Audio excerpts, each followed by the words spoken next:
So I'd now like to ask the CSM, the Civil Society Mechanism, to address us. Thank you, Chair. As a SOFI report of 2007 states, the situation of chronic food crisis in many countries and regions has severely worsened this year, with 4 countries on the brink of famine. This is unacceptable and calls for the collective responsibility of all governments, organizations, and peoples. Famines do not happen instantaneously. They take years to develop, and early political and humanitarian action is extremely critical for prevention and mitigation. We cannot tackle food crisis and eradicate hunger without addressing the root causes. Food insecurity derives typically from structural factors and policies that marginalize local food systems and small-scale food producers, and foster increased concentration of corporate power. During conflict, food insecurity is exacerbated. As the CFS chair has stated in her opening statement, the current food crisis and conflict, as she stated in her opening statement, according to the SOFI 2017, around 60% of the world's hungry live in areas where there is conflict. The current food crisis and conflict are largely due to multiple and often systemic human rights violations committed by state and non-state actors. They are rooted in aggression against civilians and food producers, resource dispossession and destruction, systemic disruption of agricultural activities, restriction of movement of peoples, traders, and humanitarian assistance, as well as ethnic cleansing, occupation, and sanctions. Starvation is used as a weapon of collective punishment, and for most cases, perpetrators enjoy impunity. Continued depletion of natural resources makes communities extremely vulnerable to natural disasters, which are more severe than ever due to human-induced climate change.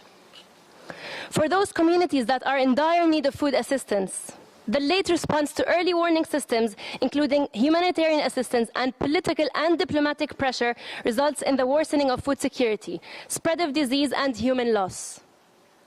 The humanitarian architecture has proven to be insufficient, as assistance is very often politicized and nowhere near enough to meet the needs in the 4 famine countries and elsewhere.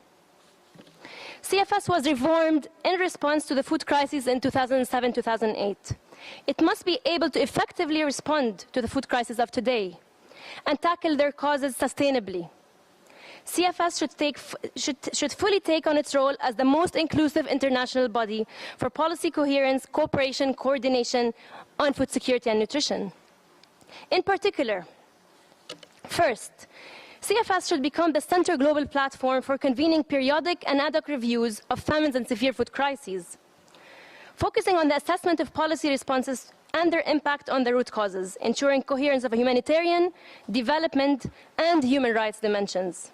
Such reviews should look at individual, collective, and extraterritorial human rights obligations, since crises and conflicts are not only caused by domestic actors, but also provoked by foreign parties, both states and corporations. The CFS, in close cooperation with the Special Rapporteur on the Right to Food, should also call for UN commissions of inquiry and fact-finding missions to provide field assessments and investigate human rights violations, particularly in relation to the right to food. The outcomes of such reviews and commissions should be communicated to the UN Security Council and other UN specialized organizations. Our second recommendation would be to call on the CFS and its members to ensure the immediate dissemination and use of the framework for action for food security in protracted crises. Among the full range of intended users, all actors should facilitate reviews of current policies and actions, particularly in preparation for the global thematic event on the framework for action in 2020. CFS should also give particular attention to the voices, rights, and needs of communities living in most affected territories, including indigenous communities, pastoralists, small-scale food producers, landless peoples, children, orphans, and peoples with disabilities, as well as refugees and internally displaced peoples.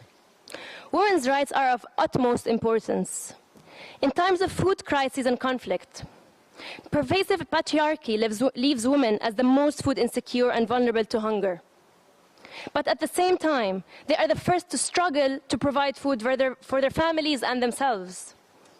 A continued focus is needed for the protection and fulfillment of women's human rights to ensure the meaningful, active inclusion in decision-making in relation to food production and consumption policies and programs, and ensures their access to and control of land and natural resources.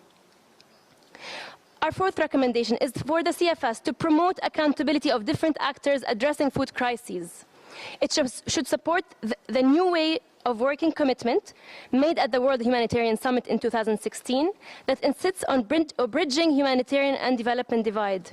It should enhance local food systems, promote transformative approaches to agriculture, and strengthen local organizations and support country-owned plans. Fifth, the CFS should promote early response to forecast food crisis. Early action reduces humanitarian cost, prevents human suffering, and avoids development loss. The CFS could support an early action conference in 2018 to showcase evidence around early action and increase donor commitment to funding early response linked to long-term sustainable solutions. Finally, CFS members should encourage country-led owned mechanisms that seek durable and just political solutions to conflicts. For example, in Yemen, where 60% of the population is suffering from hunger, and cholera has spread across the country in unprecedented dimensions, an immediate and unconditional ceasefire and the lift of the blockade of ports, borders, and airports, as well as the permission of humanitarian assistance, are vital to stop the unacceptable suffering of people. This should be followed by a nation-led mechanism for conflict resolution. The SDGs will never be achieved without political will to put an end to wars, conflict, and violence. SDGs will never be achieved without an end to the war industry. There is no food security without peace, just and durable peace. Thank you, Chair.